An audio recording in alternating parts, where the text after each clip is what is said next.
अधिक महिना, धोंड्याचा महिना चाललाय की नाही. धोंड्याचा महिना म्हणजे काय? हा अधिक मास आहे.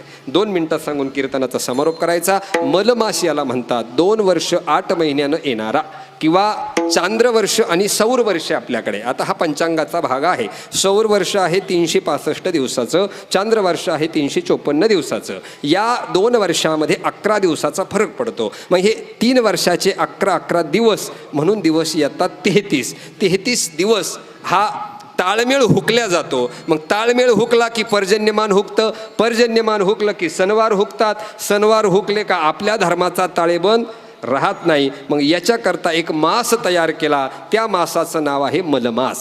मग हा मलमास आहे. या मलमासामध्ये कोणी भक्ती करीना, पूजा करीना, कोणी देवाला मानेना आणि ह्या महिन्याला तर कोणीच मानेना. मग हाच महिना भगवंताकडे गेला आणि प्रार्थना केली, देवा मला कोणी का मानत नाही. त्यावेळेला भगवंतानं सांगितलं, तुला मलमास म्हणतात ना, आजपासून माझं नाव तुला. त्याला काय नाव दिलं?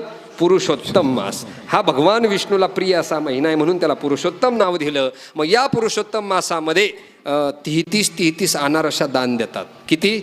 33 अनारसे दान देतात. मग 33च का द्यायचे? 11 दिवसाचे, 3 वर्षाचे 33 दिवस म्हणून 33. आणि या जगाच्या सृष्टीचा संचालना करता ज्या देवांची निर्मिती झालेली आहे ते देव आहेत 33. मग कोण?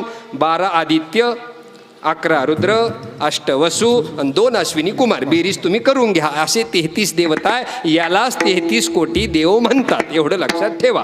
म्हणून हा अधिकाचा महिना आहे. म्हणून 33 वस्तू दान देण्याची पद्धती आहे. जावई जेव घाला नका घालू, तोळा करा नका करू, त्याच्याशी काही घेणं नाही. पण या महिन्यामध्ये मंगल कार्य करू नये, लग्न करू नये, गाडी घेऊ नये, वास्तुशांती करू नये. या महिन्यात काय करावं? दान करावं, नामस्मरण करावं, अनुष्ठान करावं. या महिन्यामध्ये केलेलं, आम्ही गाडी घ्यायचं कॅन्सल केलं. या महिन्यामध्ये केलेलं सगळं कार्य हे अधिकस्य अधिकम फलम. म्हणून हा अधिक महिना आहे.